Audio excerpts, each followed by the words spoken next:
की राजनीति में पिछला महीना पूरी तरह उलटफेर वाला रहा।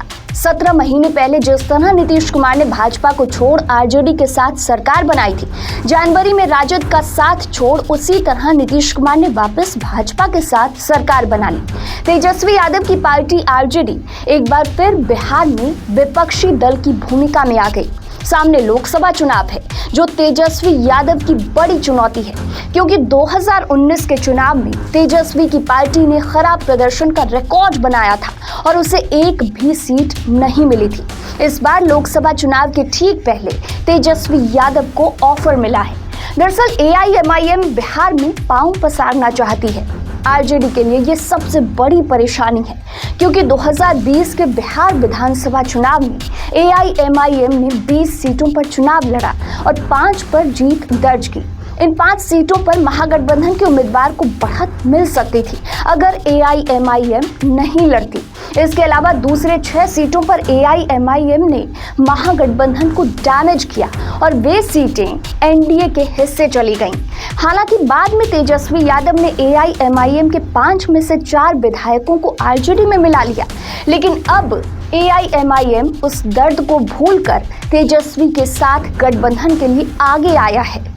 सांसद और AIMIM प्रमुख असदुद्दीन ओवैसी ने किशनगंज में कहा कि हम अधिक संसदीय सीटों पर उम्मीदवार उतारने की सोच रहे हैं, क्योंकि मैं जानता हूं कि बिहार का विपक्ष भाजपा को नहीं रोक सकता।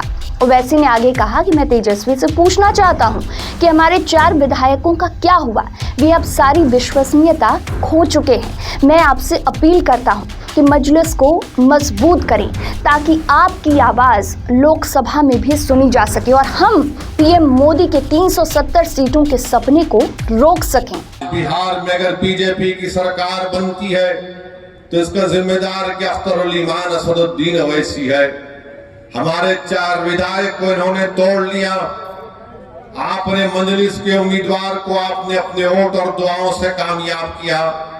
मजलिस के 4 विधायक को तोड़ा। अब बताओ वो 4 विधायक की क्या अहमियत है वहां पर। ना तो वो मुंह खोल सकते हैं, ना तो वो बगैर इजाजत के बैठ सकते हैं, ना तो वो बगैर कुछ सोचे समझे, इनके पास कुछ है ही नहीं।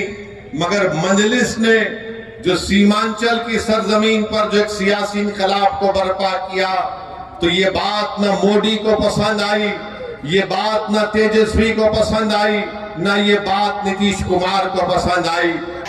बिहार में अभी सिर्फ एक विधायक होने के बाद भी ओवैसी अगर तेजस्वी और विपक्ष को अपने साथ जुड़ने का ऑफर दे रहे हैं, तो इसके पीछे की वजह 2020 विधानसभा का चुनाव है। AIMIM ने 20 सीटों पर उम्मीदवार उतारे। इनमें से 5 सीटों कोचा धामन, बहादुरगंज, जोकीहाट, अमौर और बायसी पर उनकी पार्टी जीती है।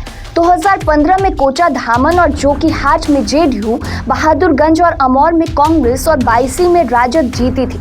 तब JDU भी महागठबंधन का हिस्सा था, तो कह सकते हैं कि तब ये सभी 5 सीटें महागठबंधन के पास थीं। इसके अलावा रानीगंज सीट पर महागठबंधन के उम्मीदवार की हार का अंतर मात्र 2304 था, जबकि यहाँ AIMIM को 2412 वोट मिले।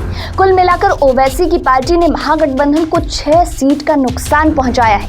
वहीं 2022 में गोपालगंज सीट पर हुए उपचुनाव में भाजपा की प्रत्याशी कुसुम देवी सिर्फ 1794 वोटों से ही जीत पाई, जबकि AIMIM के उम्मीदवार 12214 वोट लाए थे।